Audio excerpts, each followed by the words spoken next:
Yesterday I watched a video in which the anchor of that Brekete program, or whatever it is called, known as the ordinary president, placed a call to the Finland embassy and was speaking very brusquely to the official.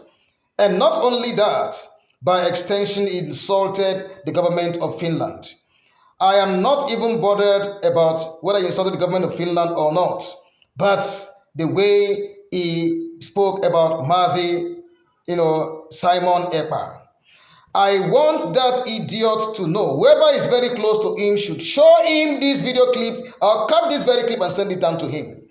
Let him know that he has bought a market and we are going to sell it for him. Let him know that from that very moment he placed a call to the Finland embassy, that is the end of that show. That is the end of that show. You are anchoring a human rights radio program, and yet you do not know that your country, the zoo you call Nigeria, is illegally incarcerating an innocent man, Mazi Nnamdi Kanu, who never committed any crime, except to ask for a simple referendum for his people to decide whether they want to stay in that zoo, that hell you call Nigeria, or to be on their own. You are anchoring a human rights radio program and insulting the government of Finland, calling it a useless government. I do not know whether between the government of Finland and the zoo you call Nigeria, which government is actually responsible. You see, you have a government that does not respect the rule of law. You have a government that does not even that got involved in the act of kidnapping an innocent man, a foreigner from a foreign country, and then brought him again into another foreign country. I do not know that you do not know, as somebody who anchors a human rights radio, that everything about what led to the kidnap and the extraordinarily rendition of Nnamdi Kanu to Nigeria is all illegality. You are anchoring human rights radio and you do not know that Mazi Simon Epka is fighting for the rights of his people. That Mazi Simon Epka is defending his people with the Biafran Liberation Army. You are anchoring human rights radio, you do not know that Mazi Simon Epka and Mazi Nnamdi Kanu both have the right to fight for their freedom, for the liberation of their people, for the emancipation of their people, to stop the oppression, the subjugation, and the repression of their people. And you are anchoring human rights radio.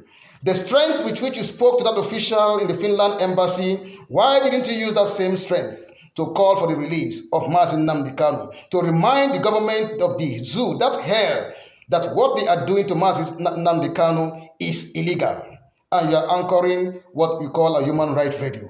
You are very stupid, you are very idiotic. I've told you have gone too far. In fact, you want to buy a market and we're going to sell it for you. You were just acting comedy. I want to let you know that that is the end of that so-called show you call the human rights radio. If you like, you take. If you like, you reject it. You see, that is what we see in that zoo. All of you claiming to have radio station to do one thing or the other with radio, understand? None of you, not even any journalist in that zoo you call Nigeria, has summoned courage to say, come on, what this country has done is wrong. None of you. And you are anchoring the human rights radio. None of you has canvassed, has spoken against the government of the day to say this is wrong, this is not right. None of you. And you are anchoring a human rights radio. You are very stupid, you moron with a very low IQ. All of you are watching that program that they understand you are nothing but idiots. Because I never see anything reasonable in the heart of that man. Because everything there from the heart is for them, for Nnamdi Kanu to die. And we are assuring you by the grace of God Almighty that even rashes will not sprout on the skin of Mazi Nnamdi Kanu, not to talk of headache. And if anything happens to him there, I'm very, very sorry. We are all going to perish in that zoo you call Nigeria. You see, you are anchoring a human rights program, and yet you do not see what is wrong in the idiotic approach of the Nigerian government going all the way to connive with people in Kenya to kidnap somebody in Kenya, a foreigner in Kenya, then brought into another foreign country. Anyway, that is not an issue. We are waiting to see what is going to happen very, very soon. And I want to also, talk to Edwin Clark. I read the other time he was saying that he told Mazi Nnamdi Kanu, look, let me quote him. When we fought the war, you were in your mother's womb. I want to debunk that old man. That old man criminals, people who sold their people, who betrayed their people. An old man who was rewarded with a ministerial position because he denied his identity. A man who cannot stake his true identity, his historical affiliation. Now coming to talk as if he's an elder, telling us, he told Mazi Nnamdi Kanu, look, you were not born, you were in your mother's womb when we fought the war. Which war did you fight, Pa Edwin Clark? Which war did you fight? Tell us. And let me just let you know that Mazi Nnamdi Kanu was not in his mother's womb when the civil war was fought. Nnamdi Kanu was born as far back as 1957. You see, 3 years before the independence of Nigeria. And when the war began in 1967, Mazi Nnamdi Kanu was 10 years old. And when the war ended in 1970, Mazi Nnamdi Kanu was 13 good years old. So you cannot say that somebody of 13 years old was just a baby. That is number one. I'm debunking you today. I'm debunking you today, clearly with facts, that Mazi Nnamdi Kanu was not in his mother's womb when the war was fought. He was never. You see, at least he was aged enough to see what was happening. So Nnamdi Kanu is a born Biafran. He is a born Biafran, not a born Nigerian. Get that fact clearly. And I want to ask you, Mr. Pa Edwin Clark, did you fight the war? Did you fight the war? You did not. That's the fact about it.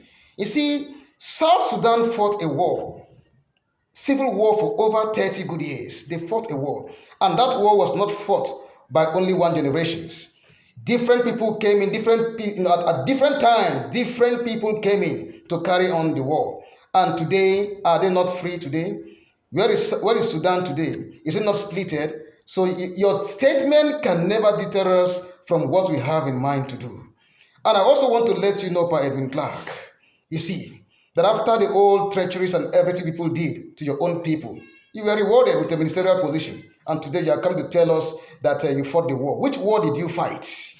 Which war did you fight?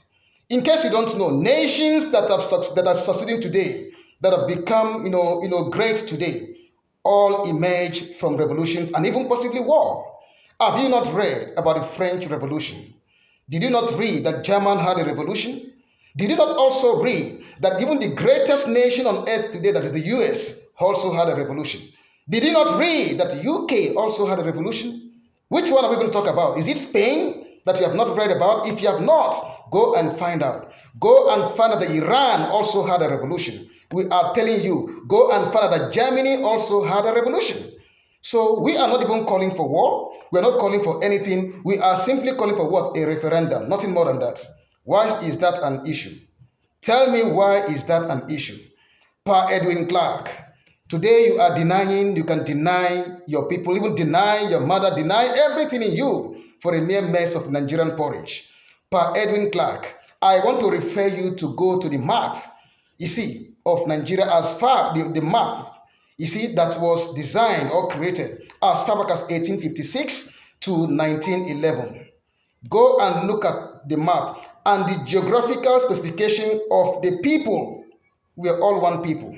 In that same map, you will find Opobo there. You will find the people of Bile there. You are going to find the people of Calabari. You are going to find the Boni people there. All of these people, we are all just one people. But after the civil war, which all of you sold yourselves, sold your identity, sold your parents and everything, the country was balkanized as far back as 1967. Today, there is nothing we are going to hide. So now it is you that is coming up today. You that after the civil war and everything, you denied yourself, you denied your people, denied your kinsmen, and denied your historical affiliation and the people you are, just for a mere mess of porridge. And what happened in the end? You were rewarded with what? A ministerial position. And now you are coming to tell us, you think we are going to listen to you. You are coming to tell us how Mazi Nnamdi Kanu was in the womb when you fought the war. Which war did you fight? South Sudan fought war for 30 good years. Ours was just only 3 years. You see, and we are going to take this liberation struggle till the end. I also want to, and also reply that idiot to call Honorable Amobi, whatever he calls himself, that if Mazi Nnamdi Kanu is released, and then they give them one more state, that nobody will talk about Biafra. I want to let him know, with this medium, that he is nothing but an idiot, a foolish human being. In fact, he is stark mad. Whoever knows it should go and tell him that they should balkanize all of you in pieces and giving everybody each state. Biafra is going to come. Biafra is a reality. And nothing can stop up. You all are nothing but idiots. Very stupid people, monkeys. And